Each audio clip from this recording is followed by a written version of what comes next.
buugani waa buugga jawaabaha ardayga markii uu soo qaado wuxuu sameeyaa for example oo kale halkan waxa ku qoran magaciisa adreeskiisa galaaskiisa wixiisa oo dhan marka aad u jeedaan waxa ku qoran macluumaadkii ardayga oo dhan uu ku qoraya halka macluumaadkaasi markuu ardaygu ku qoro hadhow waxa goynaysa wasaaradda waxbarashada markay imtixaanka la saxayo saasaa loo jeexaya waxa soo baxaysa buugga marka sida loo rogo halkani waa halkii lagu qorayay jawaabaha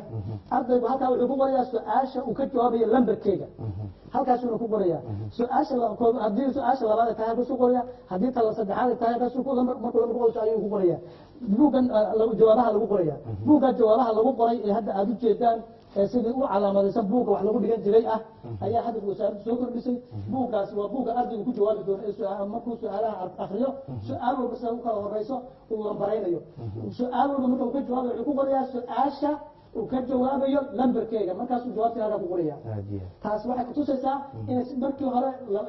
su-aalaha iyo jawaabu isku dhex ooli jireen maanta waa loo kala saaray waa loo kala cadeeyey midda kale kan buuggan aad ujeedaan waa buugga ardayga laga soo qaadi doono hadhow ee wasaaradda waxbarashada markay soo qaadaysa ay soo qaadayso buugga marka ardayga laga soo qaado intaan ay ku qorantay macluumaad baa laga jaraya meel baa la dhigayaa intaana waxaa ku saxaya macallinkii saxaya macallinkii marka ma yaqaano ardayga uu saxaya ka uu yahay su-aal iyo jawaabo meesha ku yaala bas buu saxaya ma ahayna ardayga uu yahay ma yaqaano kadib lambar baa halka lagu qoraya halkaasna lambar baa lagu qoraya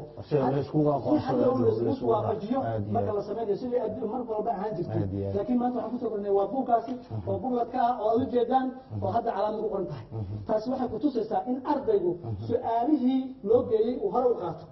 uu gurigiisa la tago oo macnaha way kala saaran yihiin su-aalaha warqaday ku qoran yihiin oo loo keeni doonaa buugganna waa kii uu kaga jawaabayay kaga jawaabi lahaa taas marka waxay kutusaa inuu ardaygu qaadan doono